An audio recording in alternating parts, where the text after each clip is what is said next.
It's too early to draw a real balance sheet of that experience, but the NPI is already involved in important struggles, and it's certainly going to be one of Daniel's greatest legacies if the future is as bright as it looks to me.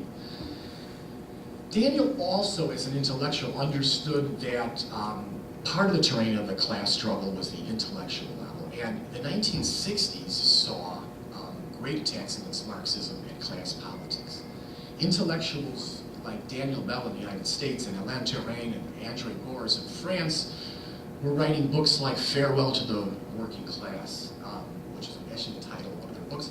They argued that the blue-collar working class was fast disappearing as a numerical majority and, more importantly, as a vehicle for progressive social change.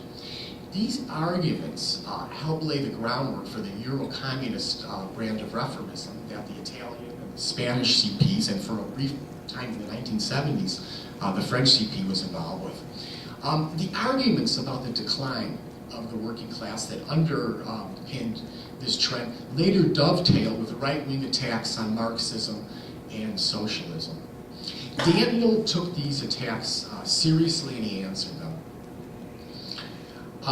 For example, at the time of the bicentennial of the French Revolution in 1989, Daniel edited a collective volume of essays on the revolution.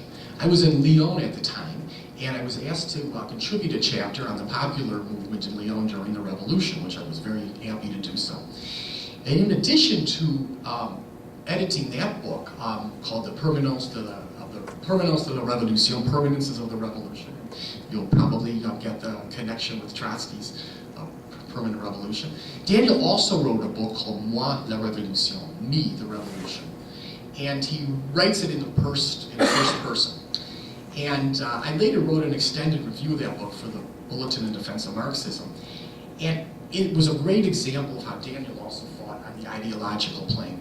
The bicentennial in France came at a time of great ideological reaction, stimulated in part by the impending collapse of the Soviet Union and the bureaucratic deformed and generated worker states in Eastern Europe.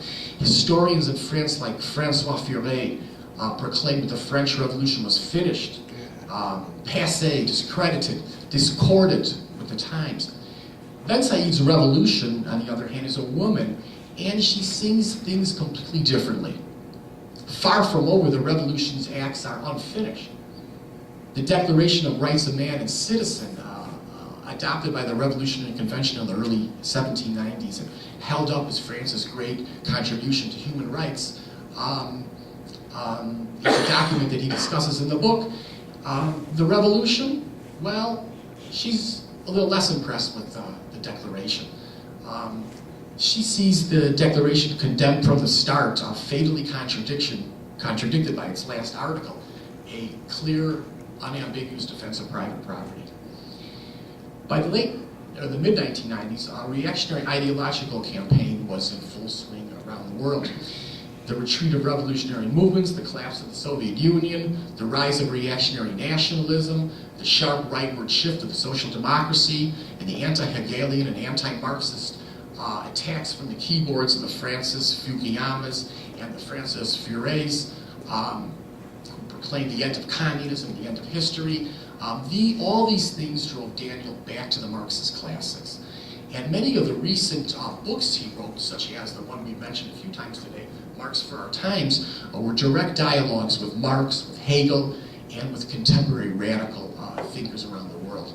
And these books are worth the reading and discussing for us, I think. I want to say a few words about Daniel as a person. I got to know him a bit when I was a staff writer at International Viewpoint in the 1990s. I'd often see him in meetings of the Fourth International in Paris and in Amsterdam, where we have a school, and I'd interpret meetings there. Daniel was energetic, was charming, was engaging, and although he was a member of the LCR and the FI leadership, he was an active member in his local cell. In this case, in recent years, he was a member of the cell in the 20th arrondissement, or the 20th district in Paris. I too had been a member of that cell when I worked at International Viewpoint, but Daniel had yet to join that cell. But a good friend and comrade of mine, Benoit, is a member of that cell now. And in preparation for this talk, I wrote him an email and I asked him if he could tell me a little bit about his experiences. And I'd like to quote some of that email and end with that. He was, for me, a comrade and a buddy. He was brilliant, but simple and always available. With that sparkle in his eye, he loved to joke. He wasn't a typical intellectual. He loved the struggle. He loved people. He also loved simple earthly pleasures, and above all, he was devoted to building the organization. Everyone loved him. We're going to miss him, but we're going to miss him too.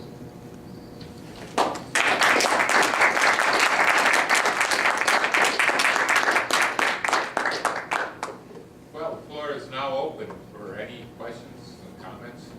Yes. What grounds did Bensaid not support the movement in Algeria for independence? Well, he supported the movement. I'm sorry, I must have misspoke. The Communist Party. The Communist Party. And Daniel did. Daniel was looking for a way to be a revolutionary with Krivine and others, and this wasn't the place to do it because the CP did not take an unambiguous support for the struggle. For example, they called for a negotiated settlement, whereas revolutionaries were calling for the French must withdraw and recognize the Algerian people's right to self-determination. So that was one of the ways that they did do that. And they also believed at the time that it was impossible to really oppose the Gaullist state. They didn't really. They believed that the Gaullist state and the Constitution that had been passed in 1958 for the Fifth Republic was just too strong, and you couldn't really fight the Gaulists. So this was this type of opportunist, this fence sitting, and this type of politics that Daniel rejected. What were their feelings toward the Palestinians in the 6-Day War? Was it 68? That was in 67.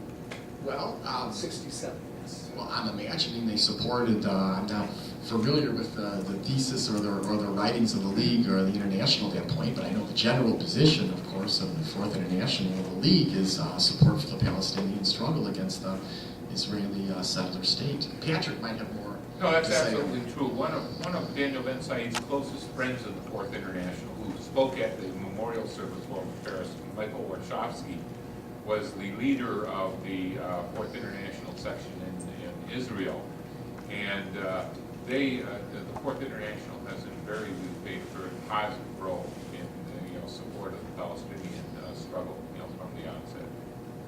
Can I just interrupt for one moment? You want to come up to the microphone here, because what we're endeavoring to do is ask your question here. We've got this, we're recording this, and this is going to go up on YouTube, so that's a major reason why we went to this mic setup, because our audio quality before on that camera was extremely poor. So if you kindly just step up here, you can start a line effect if you like. Thank you very much. It was very good.